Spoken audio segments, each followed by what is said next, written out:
You reached out to me because you felt as though you needed to set the record straight. Yeah. What is the record that needs to be set straight? I feel like the media here only reported what was fed to the reporters in Nigeria, and it wasn't our side. At no point did they speak to us or reach out to us or verify anything before they put it out there.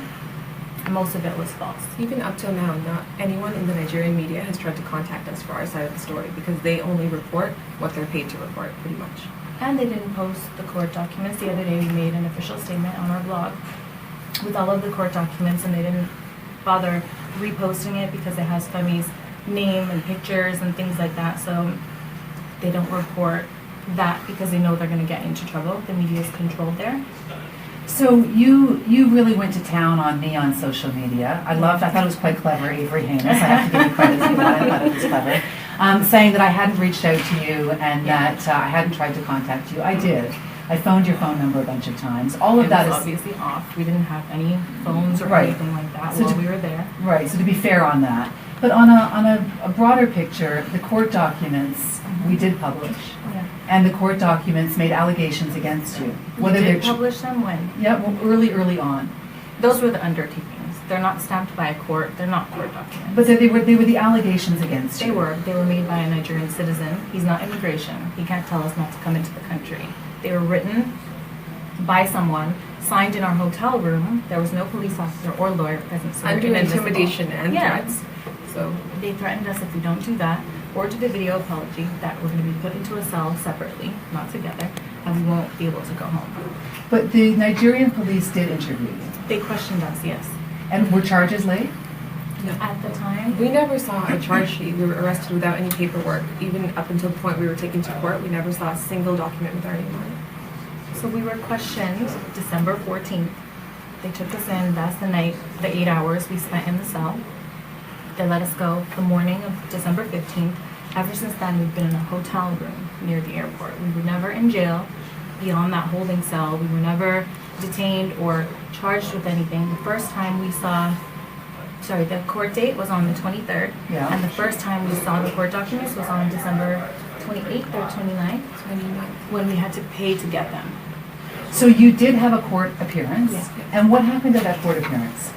We went to... Pretty much the police officer arranged in a way that we would have to go see the prosecution ahead of time. So we went to visit the prosecution where at a place called Panti. It's Panti.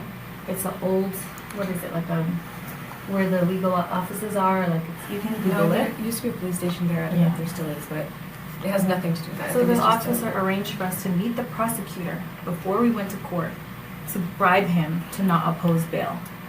That's the only reason we got out of that situation, or we would have been thrown into a cell again. But there were charges against you, and maybe you can Yeah. just explain what the allegations against you are. Yeah, so there was a gossip website named NigerJustLive.com. We were accused of owning it in the comments section. That's it. Those those intelligence officers got that information from the comments section. They questioned dozens of people about this website, but we were the only ones that were publicized. And on this website, just for people who aren't familiar with your story, Yeah. the allegation is that you were bribing boyfriends to give money, or you would be blackmailing them, Yeah. you would be exposing them Yeah. For stuff that happened that you Yeah. videotaped. Yeah. The funny thing is this website was not like that. It's just a normal website compared to what? The Dirty here. You where send people in send in stories that submissions. aren't verified. And it's just like a humorous website. They've It's not, posted us many many times. times. We don't own that website. We don't have anything to do with that website. They post us and call us all kinds of names. I think I have screenshots of it. They call us the same stuff everyone else is saying. Oh, they're prostitutes. Oh, they're escorts. Oh, they're sex workers. It's the same story over and over again.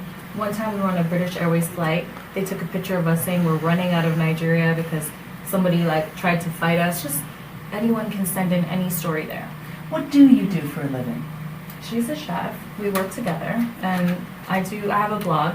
I do online blog promotion.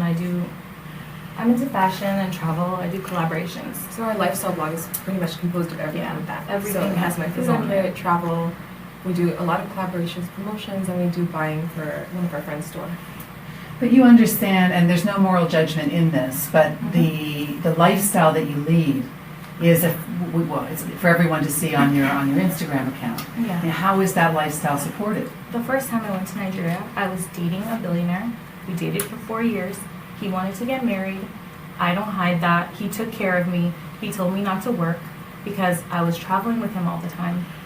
I've never hidden that part of my life, but that's a huge difference from prostitution or sex work or being an escort. So, I mean, it's curious to me how two young women from Toronto end up with this connection to Nigeria. Can you take us back to how you even got involved in Nigeria? Sure. She used to work. I worked in a retail store. At Sherway Mall, Sherway no? Gardens. Yes. And It was Marciano. I used to work in Marciano. So while we were in college together, so she met a guy. I met this guy. He was some young guy. He just came by. He was shopping for someone. So we ended up exchanging numbers. And She pretty said, I much- have a sister. He said, I want to introduce her to someone. So we had just graduated. I just broke up with my boyfriend in Canada. And we went to Atlanta. So he introduced me to the guy who I then ended up dating. At first, we didn't talk. This was in yeah, May. she was very hesitant because she didn't want to be set up with anyone. Yeah, this was in May 2008. And then me and him kept in touch. We made a plan to go to Nigeria. In August 2008, we went to Tampa, Paris, Greece, then to Nigeria for the first time. And you've been back and forth in Nigeria for all these years. Yes. Many times. Like she used to be there 2 weeks out of every month. And then eventually I tried working there. I did some restaurant consulting for 2 restaurants. Yeah. And yeah, it was an okay experience. The experience of being accused of what you were accused of and what you went through in the Nigerian jail system Yeah. clearly was not the high life that people are used to seeing you on. No, absolutely not. We've never been through anything like that in Nigeria, not even close. It's just, even our friends that we knew or people we've known for so many years, they were kind of questioning if we were behind it, if we do actually have these naked pictures and videos, which are rumors that Femi spread, so that nobody would help us get out of the situation, and it worked. And Femi Otedola, for those who don't know, is Nigeria's richest man, one of the richest men in claimed to be. I mean, he's on Forbes magazine. He's on Forbes, but his net worth it has dropped from 1 point whatever billion to million, but nobody reported that. Because in the news, It's he more still wants people interesting to post to say billionaire. The Yeah. And media so- there is manipulated, so. So the allegation is that you ticked off Femi Otedola, Yeah. and he went on a campaign to try to what? Have you tossed in jail? Well, I think the situation was so many people were questioned about this website. Only we were publicized for some reason as the owners. So I think out of all the people that were questioned, our names were the only ones that were familiar with Femi. So therefore, he assumed that we must have something to do with posting him or his family. Yeah. And the petition wasn't started by him. I feel like he doesn't have time to go out of his way to start this petition about a gossip website. The second petitioner actually did all the work. He has a file this big that he carries around everywhere, and he did all the work behind the scenes and finding out, because he was posted in the comment section. People said he has HIV, that all kinds of stuff These about are him. anonymous comments from Anonymous anonymous comments, people. but he took that personal. And he basically used Femi and said, I'm doing this, I can do it for you too. But he needed Femi's connections and Femi's money. So you're sitting in a Nigerian jail, which is a big difference from the kind of life that you were leading there. Yeah. It seems as though you really ticked off a whole heck of a lot of people in Lagos. We did, because the rumors spread so fast because of the media. It took 2 days for the story to go everywhere, and then it was like, no matter what we said, nobody believes us. Even now when we talk, people are still questioning. I said we did the video apology in our hotel room. I have pictures to prove it. The wall looks the same, but people are like, why did you do the apology video if you're not guilty? Like, I've said it 100 times. We didn't have a choice. Anybody in that situation would have done the same thing. They literally told us to read out what somebody, I have the it in second my cell petitioner, phone. The guy wrote it out. The date is there. He wrote the entire message and said, read it or you're going to jail. and there was no lawyer in the room, no police officer in the room. It was just this citizen who's the second petitioner. In any other country, that's inadmissible. But in Nigeria, they posted it everywhere. As if we confessed. So to explain to me what happened after you got released on bail. This was on December 23rd. So after we paid the prosecution, they took us to the court. They took us Basically, to a bathroom. first in the court said no. he saw Femi's name and he said he didn't want to have anything to do with it. So we drove another 30 minutes to another court to see if that judge / prosecution, like if they could work together and like not deny our bail. So then the other guy decided to call back. We ended up going to the first court we went to, and they took us to a back room. That picture that was released, we were sitting on the suspect bench. We were supposed to be called to the stand to say whether we're guilty or not guilty. That never happened. They took us to a back room. They didn't take a plea because the charges aren't filed. Even in the judge's notes, our name's not in it. That's, the judge's name is Ojo, Mr. P. Ojo. The prosecutor's name is there. This is just for Babatunde because his name is the only one. They just added our name to his file. Basically. So there was a claim already being made and you were being thrown in. Yeah, he was in jail for 4 months. He's the website developer. They've tortured him. They've beaten him. He has bruise marks on his legs that he was showing us from being tied up with a rope. And he's lost so much weight. They said they literally hung him upside down and beat him to confess to a cyberbullying website. I mean, how extreme is that? But he said he built it. He agrees, but he doesn't know the owner. He is not the owner, and they don't listen. We said we're not the owner 100 times, but for my original statement, they changed whatever. They just forced us to do whatever to just say we own it to make Femi happy. And so you get released on bail. How on earth do you get from Lagos back to Toronto? And what kind of involvement did the Canadian government have in helping you get there? So I had reached out to the Canadian Embassy on December 15th. I used one of my friend's phones, like through the surety, who wasn't supposed to allow me a call, but I called anyways.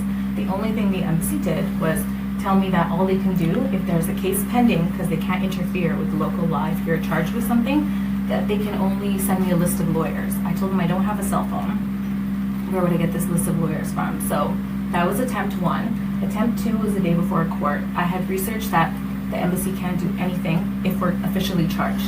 So she practically begged them, like was crying on the phone. I was just saying that if you can even send like a legal representative or any Canadian embassy representative to make sure we're treated as Canadian citizens. Yeah, just so we get a lawyer, because we didn't have a lawyer. We didn't have anyone on our side or to defend us. It was just the officer kind of playing both sides for money. I don't know how much he arranged with the prosecutor or whatever he did, but we don't know. But so the first time the Canadian government says, sorry, you're on your own, we don't interfere with they foreign just said law. if you're charged, like we can't do anything, we can send you a list of lawyers to aid you. So nobody showed up to court, of course. The only time the embassy reached out was on December 26th. This was after, I think, your story I saw first. And then everyone else posted it. So then they reached out with an update on well-being. I have the email if you want to see it. And they just asked if they can get an update on what's happening, where we are, where we're staying. So we called them back. This was already after the court date. So the chances of them helping us were slim to none. We went there, applied for a temporary passport. They said it's under review. So because we just of all gave the up after confusion in that. the media, they weren't sure if we were charged, not charged. It was very confusing. They asked and we us, do didn't you have any paperwork? We said no. They said, do you have any like proof or anything that you can tell us that we can verify the story with to make sure? Because we said we hadn't seen any papers and we didn't get a lawyer. So on the 28th or 29th? The 29th. I decided to send someone to pay for these. We took a human rights lawyer from the same embassy's list, took him to the embassy, and showed them that this is a remand request, that the charges, it says right here, they haven't been filed yet. At that point, they weren't filed. I don't even think they're filed now. But it says they just need us to be basically remanded in Nigeria until they decide to file this with federal court. The court we went to was not even the one that can try this case. Then we looked at all this. I hadn't seen it, so it's only Babatunde's name. Our name's not in Femi's petition. Then, this was the story posted on Femi, which I posted on my blog as well. And then these are the official police statements. As the second petitioner, it's against Babatunde. Again, our names aren't anywhere in there. So our lawyer told us this, and he basically said, He you was guys kind have of been laughing sitting- and saying that Yeah. you guys have been sitting here and your names are not in the documentation and there's no evidence of any blackmail or even a threat to blackmail or extort anyone. If we blackmailed someone, I would encourage Femi or anybody to post the email or the text or how did we blackmail him? How did we contact him? Where was the threat? How much did we ask for? Nobody's released any of this information. They're just saying blackmail. So the Canadian government at first said there's nothing that we can do. Yeah. You hired a human rights lawyer from the Canadian list. Yeah. Yes. And they said, looking at these documents, we see that you haven't officially been charged Yeah. with anything. Mhm. Now I can help you? Yes, because if there's no case pending, if we're not actually tried and they're not filing papers and it's not a real case, we had to prove that it's bogus, like we were saying. We had to prove that this is all against him and not against us. They just added our names to the documents. So the lawyer wrote an affidavit or whatever, like signed it, explaining in layman's terms what all these mean. And then what did the Canadian government do? And then they issued us. I had suggested to somebody that works at the Canadian Embassy, because they said that they couldn't issue us a temporary passport. So I did some research, and I found that there's something called an emergency travel certificate. So I told him about it. He said he'll look into it, and that's what they were able to give us. It was a piece of paper that pretty much has your name, and it And a photo. allows you to come straight to Canada. Nowhere and then you else. hand the paper in as soon as you land. Well, so you're given this temporary passport, this temporary emergency papers in order to leave. And when did you leave? You left almost. We got it on, so this happened the 29th. We got it on, First. oh no, wait, was it the 30th? He signed everything. The 1st, we got the paper, we flew that same evening. And who paid for your flights? We did. And you flew from where to where to where? From Lagos, on Air France, through Paris, because that's the connection, to Toronto, And you've been back in Toronto since the beginning of January. since January 2nd. And what have you been doing in that time? The only reason we remained Yeah. silent is to just protect someone that helped us in Nigeria. We couldn't speak out because he's being threatened, and they're just, I don't know, I think he doesn't feel safe. So. Yeah. Do you guys feel safe now? I mean, you have angered some very powerful people, even though it's a Yeah. world away. That's why I feel like we had to speak out, because if we don't tell our story and we sat quiet for another month and they decided to publish something or do anything, it would all be quiet. So it's because of that. Like, we wanted to speak out as soon as we got home.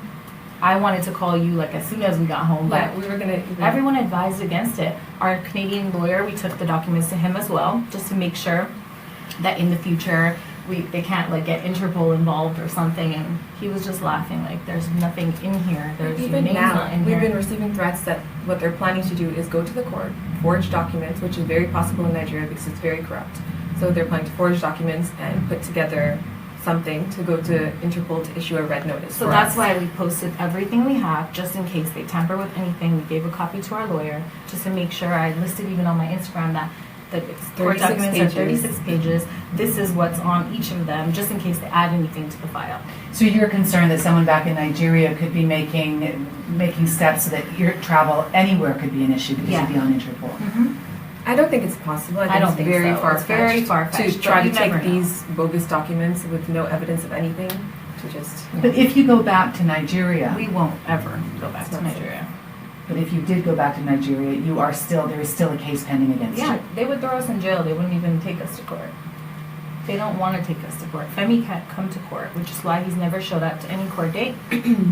I think the thing for a lot of Canadians, the question is, I think about over the years, all the stories that I've done of people who are accused of a crime in a foreign country, and the Canadian government just says, we don't interfere with other countries' laws. Yeah. Allegations were made against you, whether they're true or not are almost irrelevant.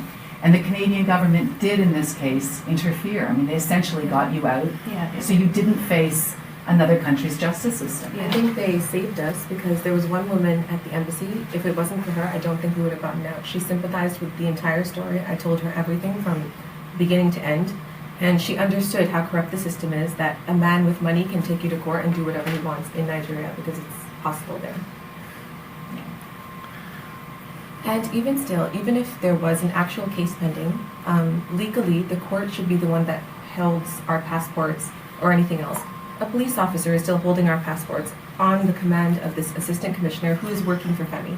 So he's literally waiting for Femi to make the call and say, release these girls or release their passports. That's not legal. They're supposed to give the passports to the court, and it was never part of the bail conditions. It even shows in the paperwork. This will not be a surprise to you. There's very little sympathy for either of you. We don't want We sympathy. don't care about sympathy. That's Yeah, the I don't want point. anyone's sympathy. I don't care what people think. We never have. I mean, We're not the people talk about victims. us Yes, all- we yeah. were in a situation and victimized in a way, but And we I put don't- ourselves there. We were in Nigeria. I mean, we've never seen that side of Nigeria, but we don't want sympathy. I just want Like, I don't like the accusations of all this stuff. If they wanted to say, I don't know, something that's even half true is just too much. It's too far-fetched. How would we kidnap a grown man? Like, yeah, especially at in the Nigeria. point, I always thought the case would be cyber stalking, even when we went, because there's no cyberbullying in Nigeria, so I thought the case was cyber stalking. When we saw that the charges against us were kidnapping, we were shocked. He said we tried to kidnap him. Who would try that? He's a billionaire. Like, who would try to kidnap him? And I just didn't understand that. I saw that on the 26th. I hadn't seen it up until then. Sorry, the 29th when we got the documents. What do you make of the social media response? I mean, you both live your life on Instagram. I mean, Yeah. everybody knows so much about. The funny thing is, we don't live our life on Instagram. We only post 10% of our life on Instagram. We don't post. We never post like Yeah. half the stuff we actually do, But the stuff you post, kind of, I guess my question to you is, I'm wondering whether, because of the stuff that you post, these two beautiful young women in their Louis Vuitton, their Rolexes, on yachts, that somehow that plays into the fact that people, I mean, you are being ripped, Yeah. and But that's normal. that's always happened. We've always We've been never- attacked on social media. I think it's because we put our lives out there and add the luxury so people say, what do you do for a living? Like, how are you living this life? Are you an escort? Are you this? Are you that? but are No. you, I mean, it's No. hard to believe that you can afford that kind of lifestyle without I dated a billionaire for years. He took care of me. He showed me the world. He showed me things I wouldn't normally be used to. Like, I'm open about that. It's not like I'm saying, but I've never been paid for sex. I've never been, I was in a relationship with him for 4 years. We were together all the time. You know, like, He people took know her to about this. India because he wanted to get used to her culture as well. It's not just And he was trying to make his friend ask my parents for my hand in marriage. This is, like, we dated for 4 years, so I just don't like, that's not, just the word prostitute and escort and sex worker bothers me. Nothing else about this stuff bothers me. What does your mom make of all this? We hadn't spoken to her until I think after the story went on the media. We didn't want to worry them because how they made it sound in Nigeria was that everything was going to be kept hush-hush, so we'll be going home soon. The funny thing is, the part about the story I think people don't understand is that when we were in the police station, this was the second day or third day. So they were questioning us. They wanted to search all our electronics. We allowed them because we didn't have a choice. So they searched everything and they said, okay, fine, you're ready, you're set to go. Make sure you have a Nigerian citizen we can release you to. So we called someone to be our surety. So when this happened, we thought we were going to be released. Then I got a call from Demi through one of the police officers. And he said, hi, Karen, I hear you're in some trouble. The guy held the phone to her ear like this, and she hears Femi's voice. This is the billionaire who has launched, and I think even Nigerian media said that he was funding the investigation into both of you, okay? We actually He's know against Femi. the website. He's not a stranger. We know him. We've known him. We've known him for 4 years. Like, Yeah. we used to be friends with him 4 years ago. So they hold the phone up to your ear. So he says, hi, Karen, I hear you're in some trouble. Don't worry, I'm going to get you out of it. Come by my house, I want to see you. I said, okay. We went to his house on December 19th. That's what nobody knows. He was acting like he's not a petitioner. That Not he just, involved. He was just posted on the website and he wanted the website gone. He didn't say anything that, oh, I'm going to be pressing charges, nothing. He just said, cooperate with the police. If they want to look through your stuff, let them look and then clear it up and then you can go home. I'll call the assistant commissioner and tell him to release your passports. So we thought we were going home. We thought it was all settled. And then 2 days So a later, few they told days, us to sign an yeah, undertaking. from And the then 2 days, 19th. like it was just Mhm. a game. And so what does your mom make of all this? She's just, I don't know. I think she was shocked at first when she saw the media.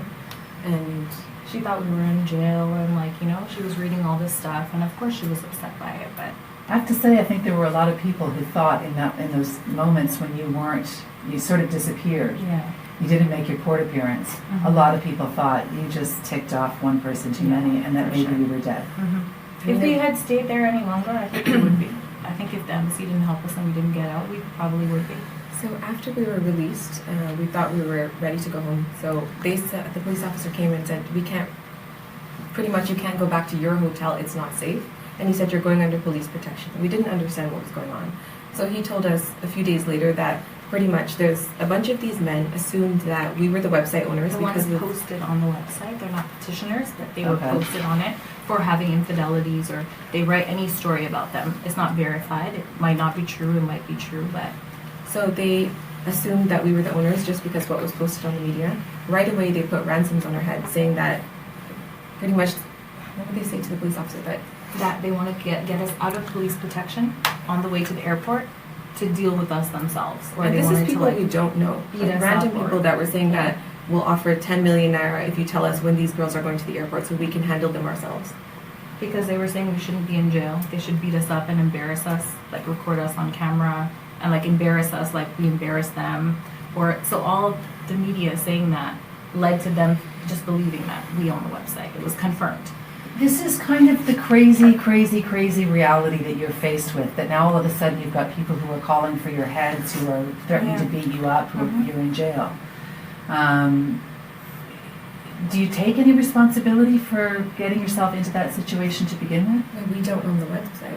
Yeah. So I mean, the only responsibility I can take is that we go to Nigeria and a lot of people hate us there. So it was an easy thing Why to do pin they on hate us. you? They Why just don't like us because we're flashy, because we, I don't know, they I have mean, even questions with that we yours- don't answer, and then, I don't know, Yeah, we're just sometimes melty it's- on social media sometimes. So I understand why people don't like us. That's not my problem, but I guess I could take responsibility for that kind of, this was just a very good excuse for people that don't like us to just kind of chime in and say, yes, they're the website owners, and make up their own people were assumptions happy from we it. were in jail, Yeah. especially Nigerian women. Like, I hate to say it, but Because if they you felt look as at though the you were comments, taking their boyfriends. yeah, if you look at the comments, their comments are, oh, you guys aren't even pretty. Men only like you because you're light skinned and you come to Africa. And oh, you guys should be in jail, or you guys should be killed. There's comments all over. Like, I've been screenshotting, and they're saying, like, Femi can still get you in Canada. Like, don't you worry. The more you talk, you're just pissing him off more, as if they know him, or as if they're speaking to him, but they probably don't. They're just, it's So doing you things you both seem really sort of laissez-faire about the fact that there are very angry people who actually could hurt you in Canada. I mean, we've tried to We've protect done ourselves as everything to much as we protect could, but what can we do? Like, there's nothing much we can do about it.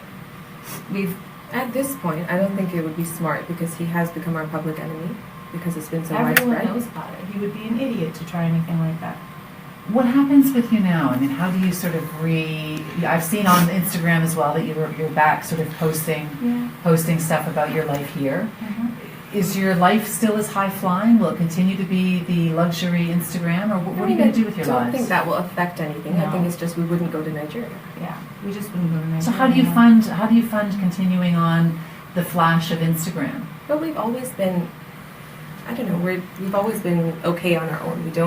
We have a great family, great support system. We've never needed anything from anyone. We just happened to fall into the situation. It's not like we went looking. Like, she had no idea that her boyfriend was a billionaire. She didn't know in the beginning. He's very simple. He wears polo clothing. He plays polo. He doesn't care about flashiness. So he's very humble. He's very humble. He's very conservative. So what happens for you now? What do you guys do now? I mean, are people recognizing you as you walk down the street? Sometimes, yeah. I guess we haven't really decided yet. So far, we've just been working on other things. Just dealing with this is still not over yet. It's almost over, and then after that, we can think about what we're going to do next. Well, you're 31 and 32 years old. Mhm. You've been back since January. I mean, are you working? Not right now. We haven't really been working. We've been the first 2 Of months we course, got home. We weren't naturally, doing anything. Yeah, We were the just in the situation house. was very traumatic, and Yeah. we don't feel like working on our blog. I don't feel like cooking. I don't feel like doing anything that I would normally be doing. Yeah. And what do you see for the future for both of you? It's always a hard question. I don't know. We're not planners. Yeah. You're not planners, but definitely no trips back to Nigeria. No, No, we're absolutely from not. Nigeria. Even people are still telling us, you're still like welcome to come back in Nigeria, and they know the situation was just pretty much blown out of Nigerians proportion. understand. Yeah, Some they of understand ones the who- justice yeah, system they and how get it. corrupt it is, and everyone in Nigeria is kind of aware of the fact that this undertaking wasn't even valid. And of course, if anyone wanted to stop us from coming to Nigeria, it would have to be immigration, not just a random person telling us not to come. Yeah. Do you have any responsibility now to the Canadian government for them giving you those passports? I mean, how are you going to get your Canadian passports back? We already got them. You've already got them. We got them as soon as we came home because you give them that paper. Is there anything else that you want to say? I mean, there are a lot of people who say your 15 minutes of fame is well over. We couldn't care less about what either one of you do. Yeah. Go away. I mean, you've seen it all on your Instagram. Yeah, but then they should stop coming on my page and looking if it's over. And commenting, And going out of their way. like- going out of their way to search my name and find it and then make a comment, create a fake page to comment, then just don't look. I don't care. I just wanted to clear my name and put the information out there so I can save what date I posted it and how many documents were in there. And I just wanted to post things that weren't released. I don't care. If people don't want to see it, then just don't look. And this reference towards you being the Canadian Kardashians? We didn't start that. Yeah. We didn't start that. We saw it all over, which I guess made the story more interesting. We've always heard that since growing up, just because we're two sisters, we have dark hair, we look a little ethnic or But exotic. they're beautiful and right? stylish, so I take that as a compliment. And so the high-flying ways are not about to end. We can Yeah. expect your Instagram account to still stay chock full with all of your... For sure.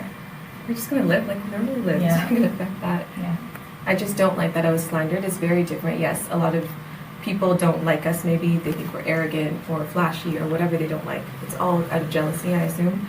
But it's very different when it's just posted on gossip websites versus the news. The news everywhere. Yeah. It's kind of hard to clear. I don't think we'll ever clear our names. Like, No, people will still always associate us with this, which is sad, but there's nothing we can do about it. Anything else that you wanted to say? To maybe, if I just wanted to give you this. He was the man who took pictures of us at court. So anything you posted from him, that was a legal letter we sent him. And that's him saying he doesn't know anything about the case. He culled the information from other websites and he gave the links saying, oh, I got it from here and I got it from here. And I have nothing against you guys. So for him to come on the news and talk like as if he has insider information, he's crazy. He kept saying he has these sources, and we actually know that he was paid by the second petitioner or Femi to come to the court. We saw him. He was taking sneak pictures With his BlackBerry phone, he was taking pictures of us. So Demebi, sell. for anyone who's watched our coverage, he's the Politics Nigeria website owner who first broke the story about the two of you. He actually contacted me from Lagos a couple of days ago saying that you had issued a cease and desist order against him, Yeah. which you've done to a bunch of different websites Yep. that you need to stop. What is the cease and desist order all about? It's pretty much stop slandering our name. Stop lying. posting That's what it was for unverified him, yeah. information. Yeah, for him. I know that we actually knew right away that he was the guy from court. So I knew he was paid to post a story. How else would somebody know he was paid to post that we're blackmailing Femi? That was a story that they wanted out there.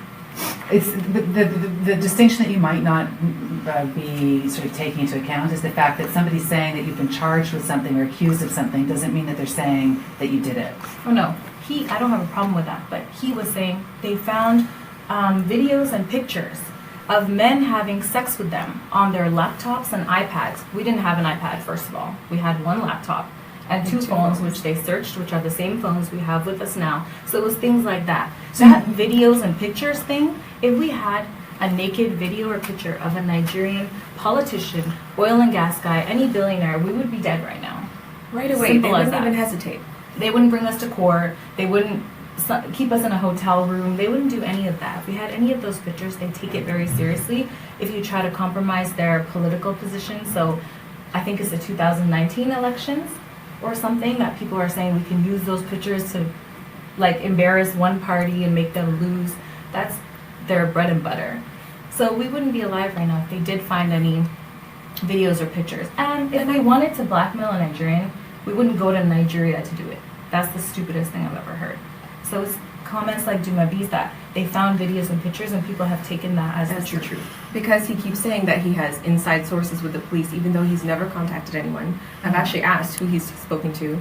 Even the prosecutor, he keeps saying he got all this information from the prosecutor, but he can't list his name, so I'm not He sure. also posted a picture of our shirty. I can send you the voice note later. I had to record it. But he actually, I don't care, I have to say this. Like, he took a picture of our shirty, and our shirty didn't want his face out there and his name out there. because they were threatening him. And Dumebi contacted him before he did the story 2-3 weeks ago. After your story, he did his own little version.